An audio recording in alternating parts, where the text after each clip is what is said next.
Mga kaibigan, no, kakasarado lang po ng tindahan namin at umuulan po sa labas.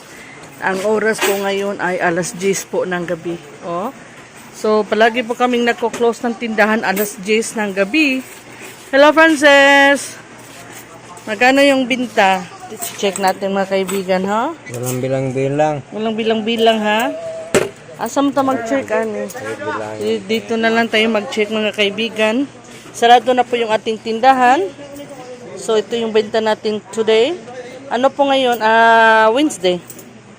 February, ano ba ngayon? 25. 1, 2, 3, 4, 3, 4, 5, 6, 7. So, more or less, naka 8,000 pesos po tayo ngayon. Hindi pa kasama yung utang, kaibigan, ha? Para kayo. Yan. Yung pera namin binta araw-araw, kaibigan, at may ano po, lalagyan po ito. Nilalagay. Hindi na bibilangin, ang bibilangin yung babayaran. May utang kasi ako sa kanya, kaibigan. Yan lang ang babayaran. Gusto niya magbayad ako sa utang. Hindi, pag Kaibigan. magbilang ka ng pera, kailangan Tingnan nyo. may babayaran. May utang kasi ko, kaibigan. Pera, hindi na Ay, timing mo na, timing. May sabihin ako sa kanila.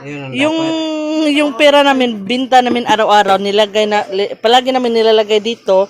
And then, dinadala namin sa aming, ano ba yun? Bedroom, kwarto. Kasi po, noon, na kami, pinasok po kami ng, niloban kami, no? Pinasok kami ng magnanakaw. Kaya ngayon, talaga yung binta namin, araw-araw, dinadala namin sa aming kwarto, kung saan kami natutulog, mga kaibigan. Ayan, so close na po yung ating tindahan, pero kahit close pa, paminsan-minsan, meron talagang bumibili. Pero ngayon siguro wala kasi umuulan, di ba? Umuulan po ngayon, kaibigan. Kung hindi lang ngayon umuulan, siguro may mga bumibili na. So, aside from that, kaibigan, no, yung pera natin, kukunin natin. Dito kasi sa lagay namin ng ice cream, ayan, ito yung ulam namin kanina. May mga soft drinks kung nakikita nyo, no, kinukuha po namin dito. Kasi magyayelo at baka puputok, no, bukas. So, huwag talagang kalimutan, kaibigan. Ito yung palaging routine.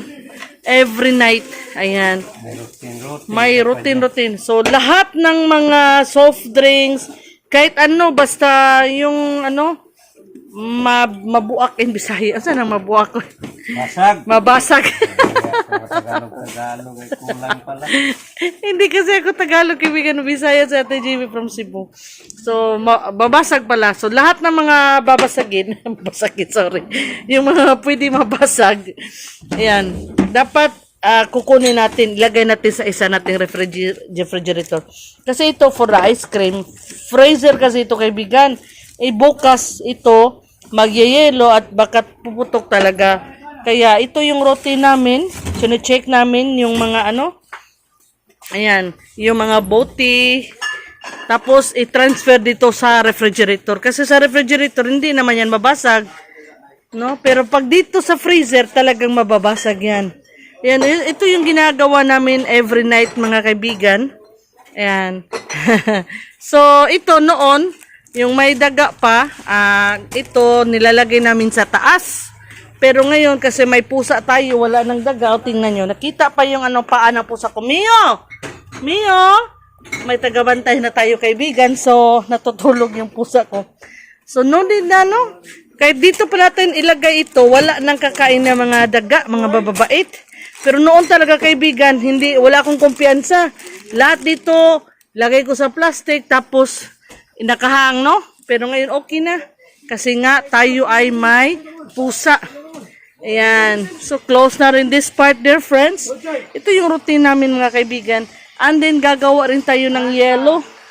Ice tubig. Huwag nating kalimutan mag-unplug, no? I-unplug yan. Pero mamaya na lang kasi nag-charge pa si Francis ng kanyang phone. Ayan. So, cover the freezer para hindi lumabas yung lamig. Ayan. So, dalawa yung ating ginagamit ngayon, kaibigan, yung freezer at saka ito po. Ayan. So, nag-transfer, yung mga buti doon, transfer na namin dito para hindi mabihak. Close na rin yung ating Peso Net Cafe. Ayan. Meron na rin tayong mga nakaripak na mga mantika, mga asukal. Mga nakaripak na po, ha. Para ready po, no? Kinabukasan, mga kaibigan. And then, of course, after that, pakainin yung mga pets. Ito yung mga routine namin, kaibigan, no?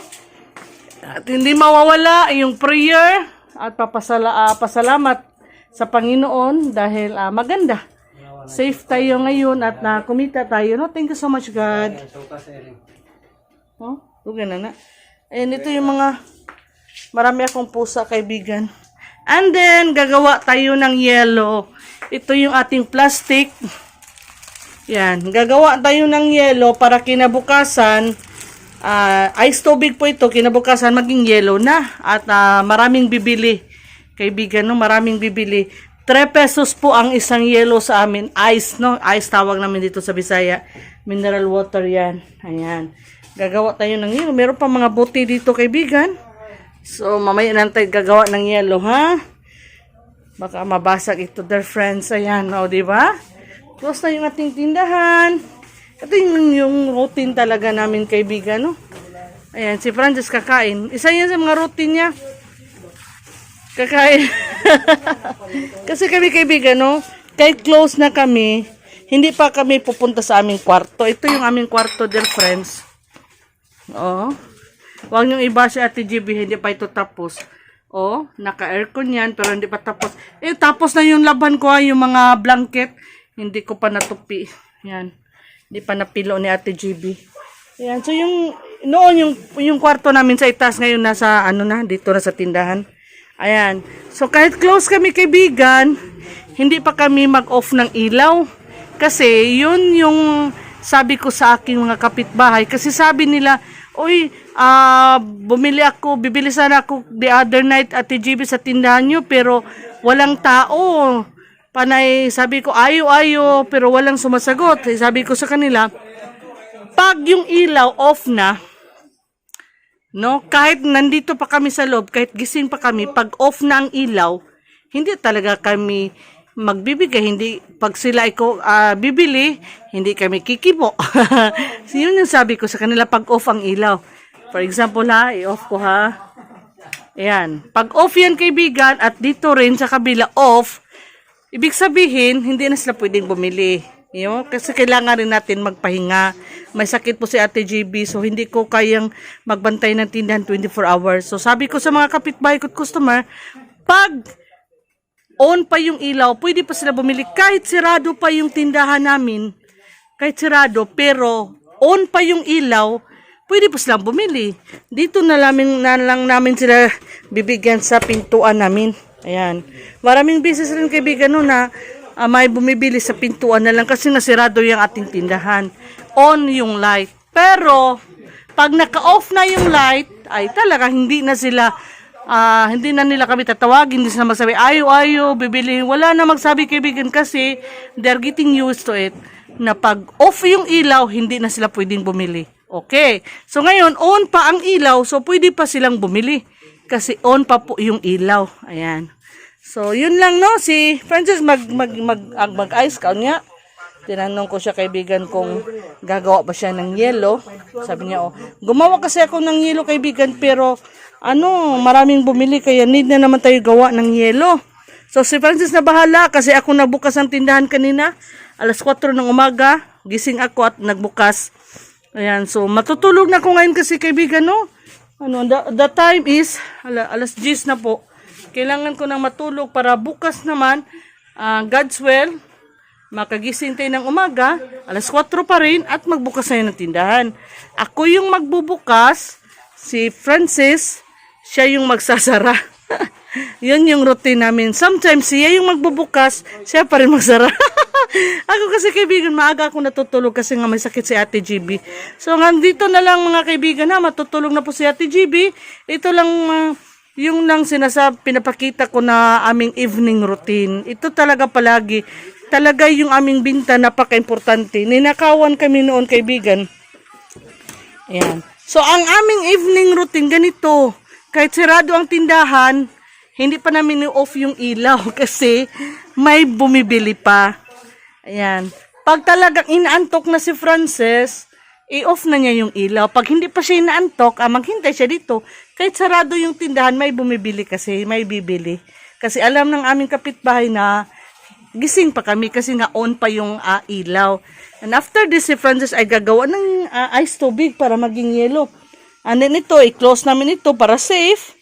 Wala namang daga kaibigan, pero i-close lang namin kasi may mga alikabok or baka may kung sa Pisaya pabuslot kasi umuulan ngayon, hindi natin alam, baka may tagos na, mahirap pag Tagalog, baka may tubig dyan, ulan. So, i-close namin ito. Ito yung pang-close namin kaibigan, no? Ayan. Again, so dito na muna mga kaibigan na, dahil sa TGB inaantok na talaga, no? Yan, si Francis na lang magbantay na tindahan, kahit sarado na kaibigan, pero andito pa rin siya. Kaya siguro, may bibili pa kasi alam ng aming kapitbahay na may tao pa sa tindahan kasi naka-on po yung ilaw. So dito na lang si Ate GB kaibigan ha. Again, good night everyone. Salamat sa inyong pagsama kay Ate GB. God bless us all po. Night night. God bless.